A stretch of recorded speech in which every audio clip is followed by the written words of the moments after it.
Let's now talk about comparison and contrast. A comparison essay compares two items whose similarities may not be obvious to readers.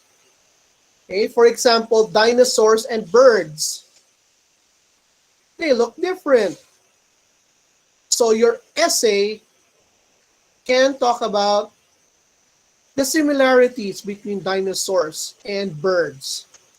There's really no point in comparing or discussing similarities between two items when their similarities are so obvious that readers do not really need to read an article about their similarities.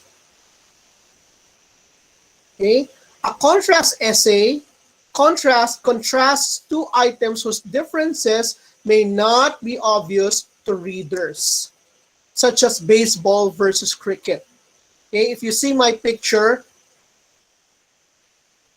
the two guys here are playing baseball, and the other guy with the red ball is playing cricket. They look the same, but they have differences. Now, there's really no point in differentiating between two items when their differences are so obvious that readers do not really need to read an article about their differences.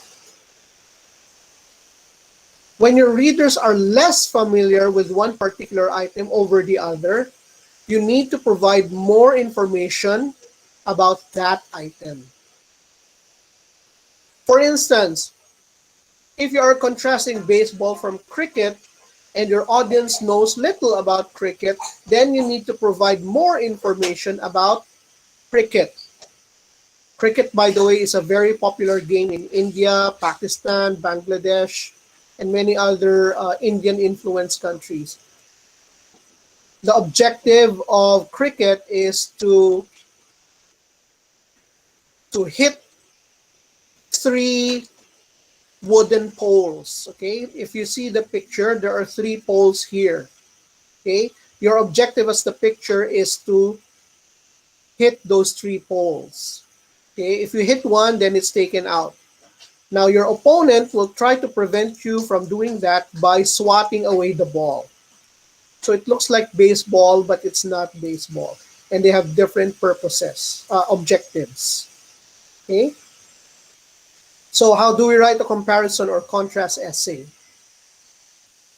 Let's talk about the introduction. The introductory paragraph of a comparison essay provides a preview of the similarities between two items, including a thesis sentence that summarizes the similarities. Okay? So we have an example thesis sentence or a comparison essay. Number 1, Barack Obama and Joe Biden are similar in their policies, their style of governance, and their character. Okay, so as you continue, you will talk about their policies, their style of governance, and their character. You talk about the similarities between them. Number 2, here's another example. Both the Philippines and Indonesia had to face similar economic, cultural, and social problems after independence. So that is a comparison essay. For the body of a comparison essay can be developed in two ways, by subtopic and by points. What do we mean when we say subtopic? Developing a comparison essay by subtopic means discussing all the characteristics of the first subtopic. After that, the essay discusses all the characteristics of the second subtopic. Note that when we say subtopic, we mean the two items being compared. Okay? On the other hand, point-by-point structure means the characteristics of both items are discussed in a paragraph. Okay? In a subtopic arrangement, you discuss all the characteristics of the first one first. Then, in the next paragraph, you discuss the characteristics of the second one. But in a point-by-point arrangement, you talk about one point and you discuss what it's like for the first item, and then what is it like for the second item. For example, if you're comparing birds and dinosaurs, you can say, for example, birds and dinosaurs are comparable in their heart structure. Dinosaurs have a four-chambered heart. Birds also have a four-chambered heart. So you talk about the point and you talk about what is it for the dinosaurs and what is it for the birds. Okay, so that's point by point. For the conclusion part, the conclusion includes a restatement of the thesis sentence or main points of similarity. Okay. By the way, I can give you sample essays and handouts if you type in your email address in the chat box. So please type in your email address, your correct email address in the chat box if you would like to receive a copy of the handouts, particularly the essays. Okay, for a contrast essay, the same principles are to be followed as in a comparison essay, but this time differences are discussed. Okay, we have a contrast essay example, and this is a classic essay by Mark Twain, Two Views of a River.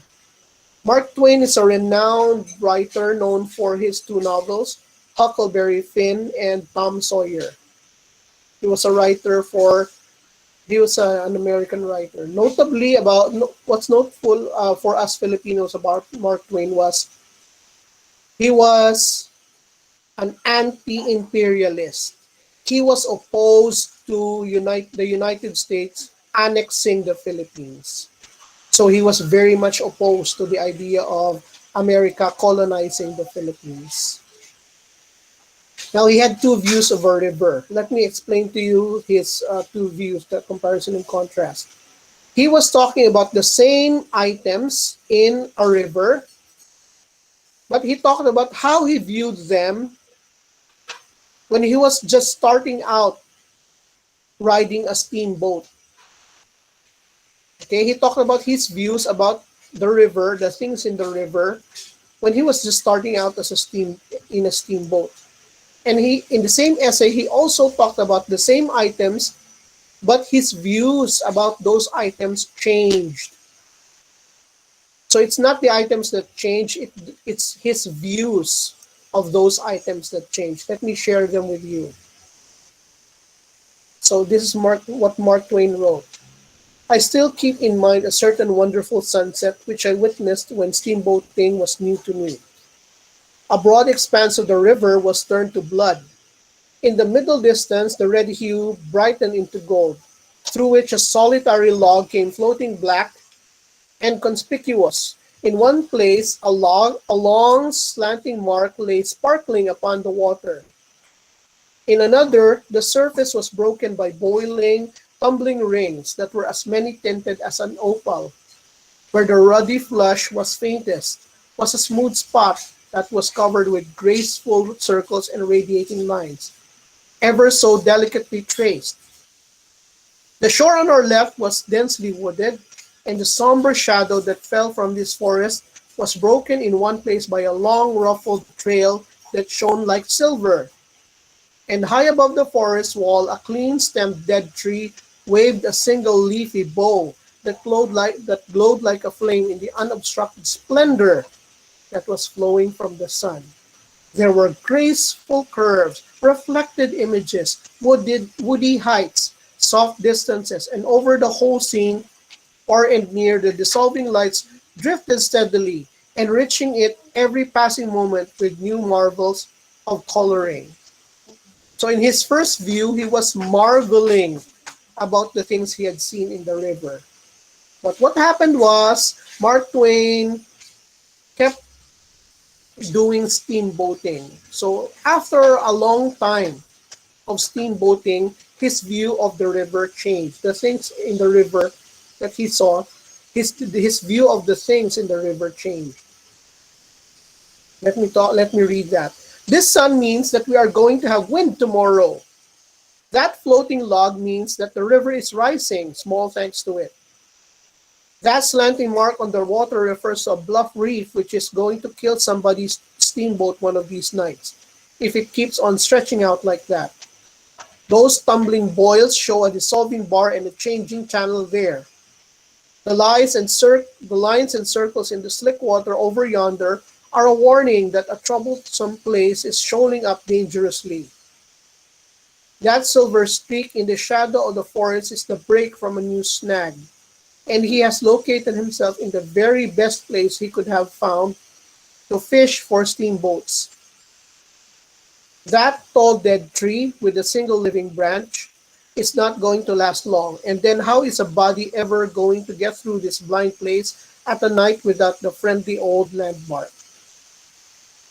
So notice, everything about those items for Mark Twain was now about piloting a steamboat.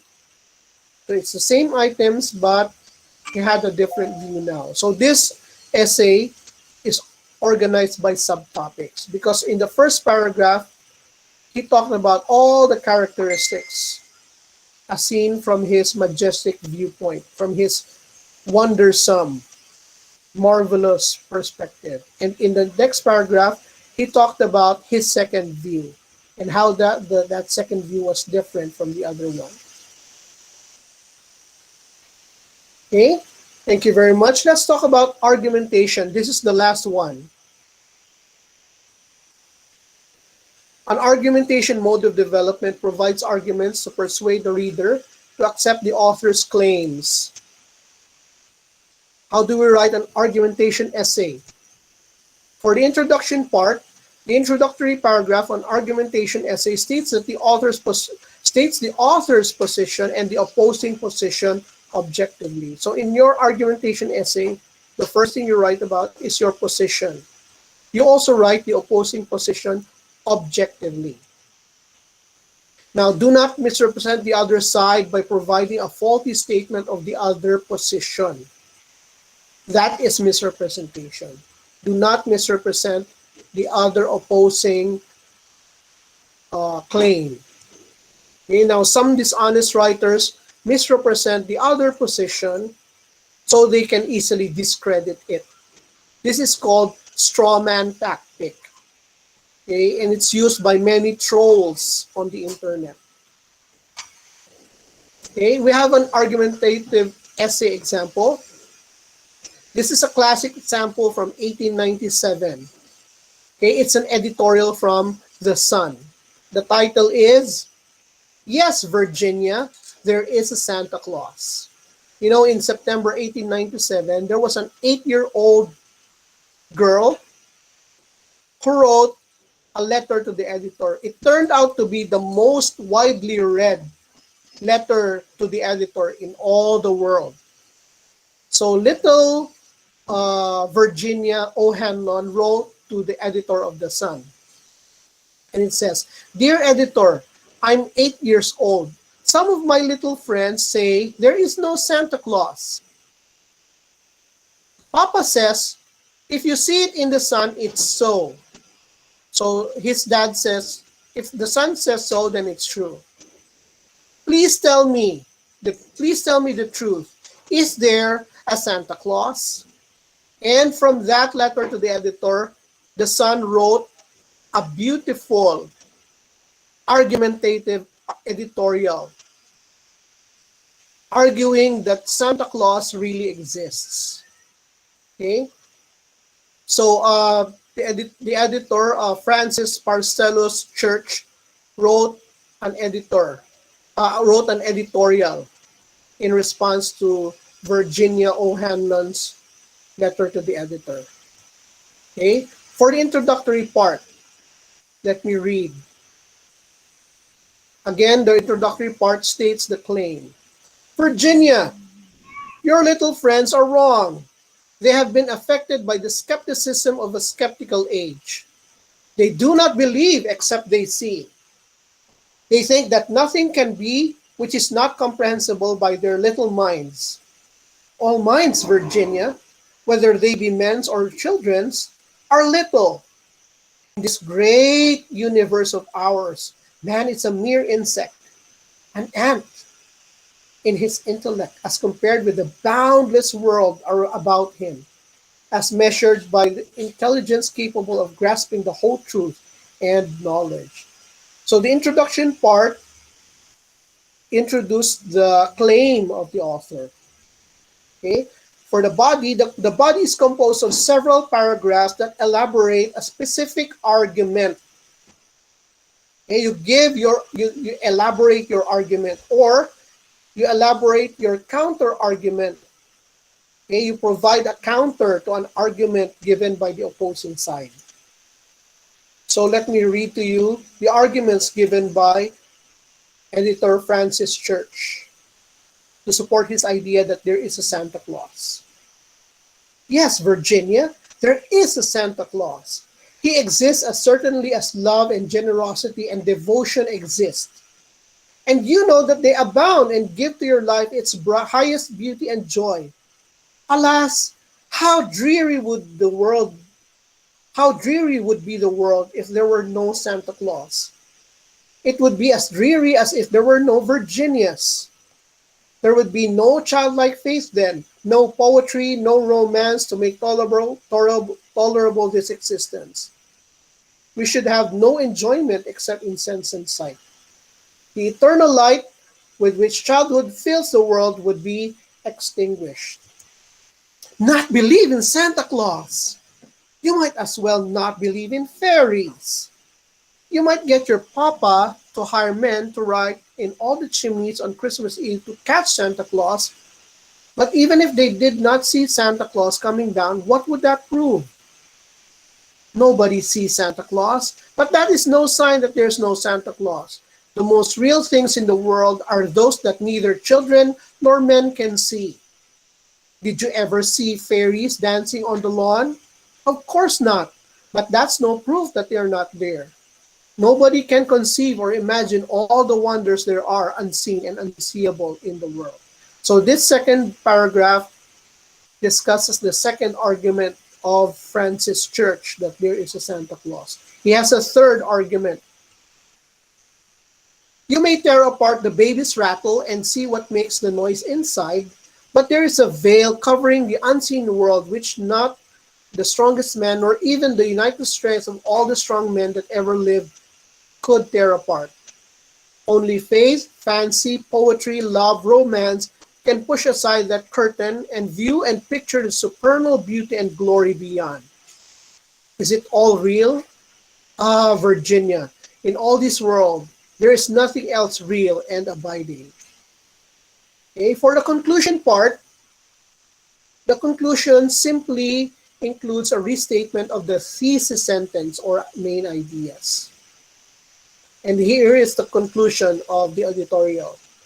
No Santa Claus. Thank God he lives and he lives forever. 1,000 years from now, Virginia, nay, 10 times 10,000 years from now, he will continue to make glad the heart of childhood. So that is the conclusion of the argumentative essay arguing that Santa Claus exists. Okay, for our conclusion, we discussed illustration, definition, classification, comparison and contrast, and argumentation. Okay, modes of development are tailored based on your content. Familiarity with them helps the reader understand your writing. Okay, questions? By the way, don't ask me if Santa exists.